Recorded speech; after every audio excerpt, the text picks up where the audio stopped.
espada, nem com lança, porque... Graça e paz do Senhor Jesus a todos, bem-vindos ao canal Palavra de Deus Diário. Obrigado por deixar o seu like, obrigado por todos vocês que têm compartilhado, que têm comentado, eu agradeço em nome de Jesus. Hoje nós estamos em 1 Samuel, capítulo 21, quando Davi vai continuar a sua fuga, porque Saul verdadeiramente queria matá-lo.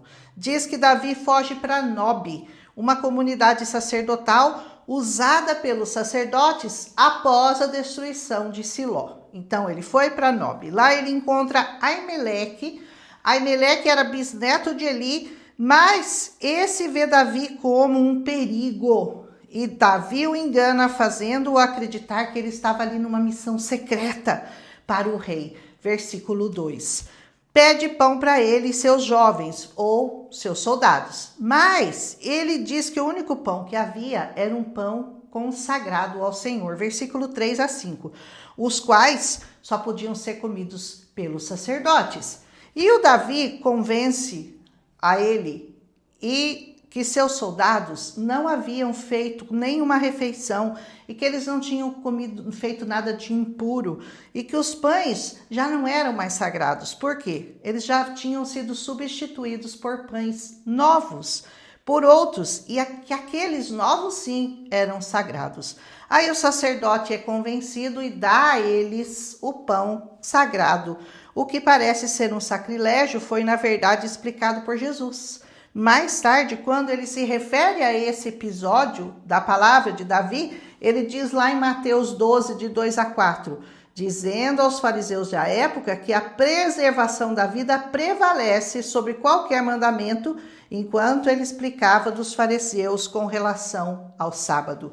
Mateus 12, 2 diz assim: E os fariseus, vendo isso, disseram a eles: Eis que os seus discípulos fazem o que não é lícito fazer num sábado. Ele, porém, lhes disse: Vocês não leram o que Davi fez quando ele teve fome, ele e aqueles que com ele estavam? Como ele entrou na casa de Deus, como ele comeu os pães da proposição, que não lhes era lícito comer, mas aos que com ele estavam, não só ele, mas só os sacerdotes que podiam comer? Ou vocês não leram na lei que aos sábados os sacerdotes do templo violam o sábado e ficam sem culpa? Pois eu vos digo que aqui está um que é maior do que o templo. Louve ao Senhor por isso. Mas se vós soubesseis o que significa misericórdia eu quero e não sacrifício, vocês não condenariam os inocentes. Porque o Filho do Homem, presta atenção nisso, até do sábado é Senhor. Glorifique a Deus por isso. Se você tem alguma dúvida com relação ao sábado, saiba que quem é o Senhor do sábado é aquele que você tem que guardar no seu coração, que é o Senhor Jesus. Mas voltando à história aqui, Davi é denunciado ao rei por Doeg, um edomita que estava no templo quando Davi foi lá. Versículo 7 e 8 nos conta isso. Davi então foge para Gibeá. Olha a sucessão de fugas que Davi teve que empreender por conta da perseguição de Saul contra ele. E lá ele pergunta pela espada do Golias, o gigante que ele mesmo havia derrotado. Versículo 9. O governador de Gate, chamado Aquis, pergunta se aquele não era Davi, o rei da terra, já anunciando a ascensão dele ao trono. Esse aí não é o Davi? O rei da terra? Ele já estava anunciando o que Davi verdadeiramente se tornaria.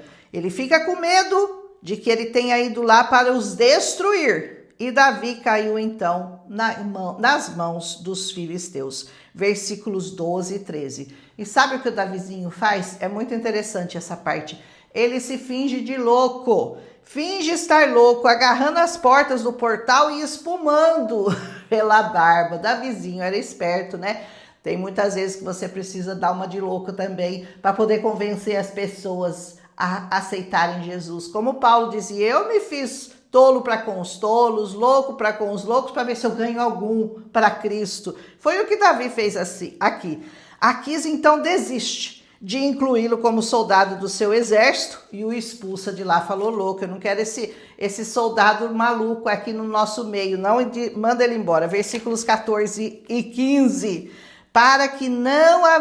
parece que não havia nenhum lugar para Davi nessa terra. Onde quer que ele fosse, ele era perseguido, ele era, vamos dizer, desacreditado pelas pessoas, perseguido e ameaçado por todos.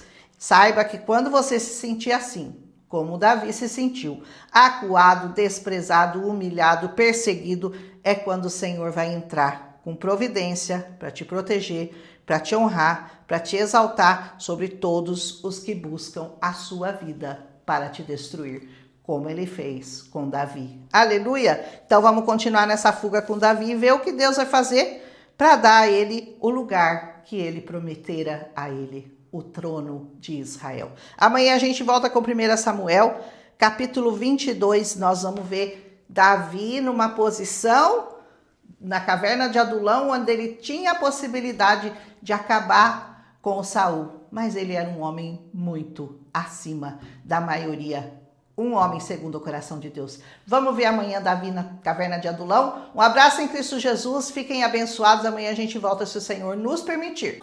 Milagre visitou a minha casa.